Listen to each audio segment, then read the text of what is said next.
Hi everyone, Renee here, and today I'm sharing with you my fall evening affordable skincare routine. I'm using the products that I talked about in my affordable favorites video, plus some of the ones that just didn't fit in. So my routine has adjusted quite a bit this season, not just to accommodate the changing weather, but also because I started Retinol. Even though in the summer you saw me using a new age retinol oil, traditional retinol is actually very different. It does work more like Retin-A or tretinoin, where you will experience the peeling and the side effects. I don't want to go into too much detail for this video, but if you want to read more about my retinol journey thus far, then please head over to my blog. I'll leave the link down below. I talk about what I've been using, how often I've been using it, and the nights that I do use retinol, what my skincare routine is. It actually has simplified my personal routine quite a bit. I have no need for any additional exfoliation, so I'm not using any acids right now. Like in my morning routine, I am still going to include my favorite products and where I usually place them in my routine. And I do want to remind you that this is just what makes sense to me. I think, getting to know your own skin is a real journey. What works for you, what doesn't work for you, the only thing that can give you good skin tuition is experience. Nobody can tell you what you need for your skin. There can only be suggestions. So if you feel anything beyond 2 products just makes you feel really uncomfortable, then don't force it. Just stick with that. But if your skin is thriving like never before with a 10-step routine, then nobody can say you're being ridiculous. You should only be using 2.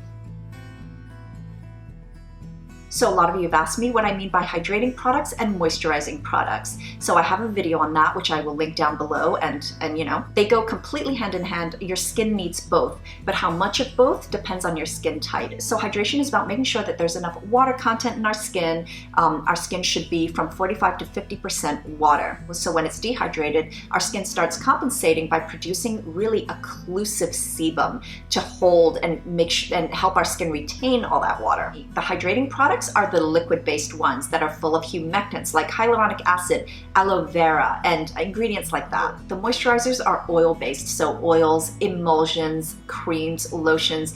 Those are what you need to just seal the hydration in and help your skin retain the water. So you've all seen me use the Hamish All Clean Balm, so today I'm going to use this one from the Face Shop, the Rice Water Bright Rich Cleansing Oil. This is richer, a little heavier than the light version, but still, it's just not really all that oily or greasy. This is so lovely and light because it uses rice bran oil and jojoba oil and rice bran extract. And what I love about the rice bran extract part, because it's kind of traditional, back to how women used to use leftover rice water and just splash their skin with it, and it would just leave like the smoothest hydrated skin. And this is probably like the most efficient oil cleanser I have ever used. Your makeup and anything else, water-resistant sunscreen, the silicones, everything just melts on contact with this. It also contains antioxidant vitamins and ceramides, so it doesn't leave your skin feeling stripped or dry. At this time, I'm taking great comfort in using Cerave's Hydrating Cleanser for my second cleanse. This will take nothing valuable away from your skin. While the first cleanser removes everything that is sitting on the top of your skin, the second step just gently cleanses your skin. I use this on my eyes as well, and it doesn't sting, it doesn't dry them out, This next step, though I don't have any need for it right now, is where I would exfoliate a couple of times a week. So I either do that with an AHA acid toner. The one that I'm really enjoying is this very gentle feeling one from The Ordinary, the Glycolic Acid 7% Toning Solution. It's gentle, but it still works because I can feel the tingles. Or my other favorite form of exfoliation is the peeling gel. This one from Secret Key is the Lemon Sparkling Peeling Gel or Lemon Detox Peeling Gel. This is just ridiculously satisfying. It is so affordable, but also what I love about this formulation is that it doesn't have any alcohol in it. It's basically the same as this iconic Japanese product, Cure Natural Aqua Gel. It started it all. So you apply this on your dry skin and you will notice that there's some pilling or rolling happening. It actually feels like your skin is pilling off, but yeah, you just gently massage this over your entire skin, let the product pill, rinse, and your skin will never feel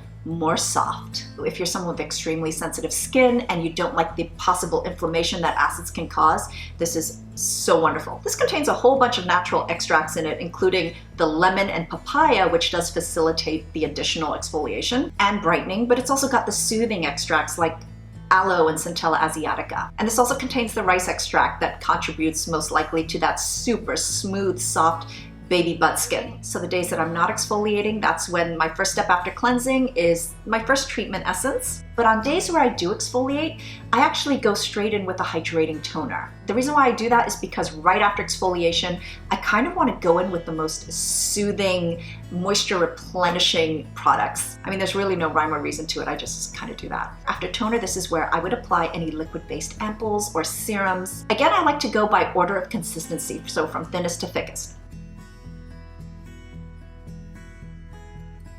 A lot of you have been asking me when I use cotton pad versus my fingers to apply products. For acids, I will always use a cotton pad because I want a very sort of controlled and even application. I don't want to sort of splash it on my face where certain areas can get a lot more than others. I feel like first treatment essences also that you apply right after cleansing can also be applied with a cotton pad. But with any other hydrating layer after that where I really want the absorption into my skin to be facilitated, that's when I use my hands to just pat it in. This is where I apply my retinol oil. I'm using the one from The Ordinary, Retinol 0.5%. It's based in Squalane. I only just recently started using this because for the last month I've been using the 0.2%. So this has been causing me a lot of like dryness and flakiness. On the days that I do use this, because I find Squalane to actually be really quite a greasy oil that stays on the surface of my skin, it doesn't really sink in quickly. So I actually don't apply any moisturizer or anything over this. That's pretty much the end of my routine. So I feel like if I were to apply anything over this, it would dilute the retinol a bit. But yeah, this doesn't really absorb quickly for me, so yeah, I don't really need anything else. So on my non-retinol days, instead of the retinol, this is where I will use my oil serum or my marula oil. I feel like marula oil is just one of the most healing oils. I also love how luxurious the texture is.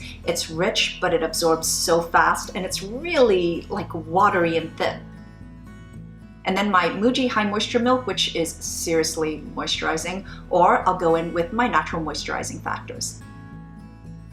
When it comes to a budget night cream for nighttime, it's kind of boring, but I really love the Cerave one, which I talked about in my eye creams video. For a nighttime eye cream, all I need is for it to moisturize my skin well, and this is what it does. As I explained in my eye creams video, it contains that golden ratio of ceramides, cholesterol, and fatty acids, which mimics the most healthy lipid composition that our skin can have. So this will thoroughly moisturize your skin, not just on the outside layer, but also it's a lightweight texture, so it won't cause any milia. It's not going to be heavy, which is also what makes it perfect for layering over another lightweight eye serum if you want. Also, because of the really gentle, sensitive nature of the Muji moisturizing milk and the natural moisturizing factors, I actually use them quite close to my eyes, around my eyes as well, if I feel like I want something a little heavier.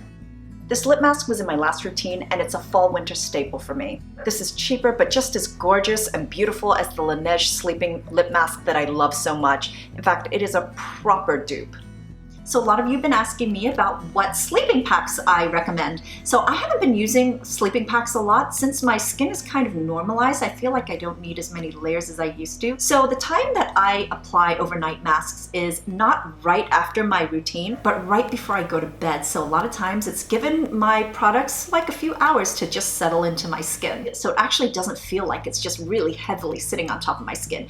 But the two that, I mean, they're just amazing are these ones from CosRX. I reviewed these last year. I will use these over the Laneige any day. It's just, these are so concentrated and really effective. The honey one, you guys all know my intense and deep love for honey skin products. This beauty contains 85% propolis and royal jelly extract.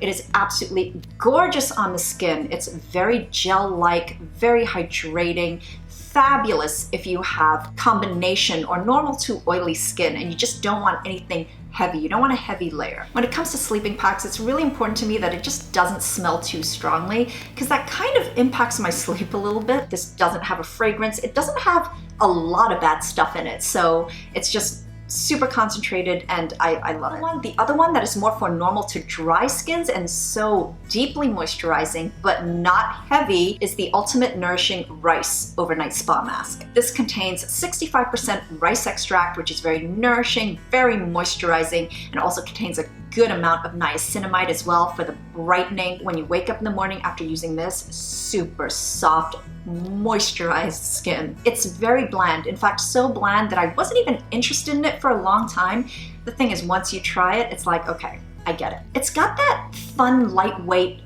pudding texture that's almost a little gel-like. That's it for my evening skincare routine featuring some of my favorite products that just happen to be very affordable. Thank you so much for watching, and as always, I'm wishing you great skin health. Bye!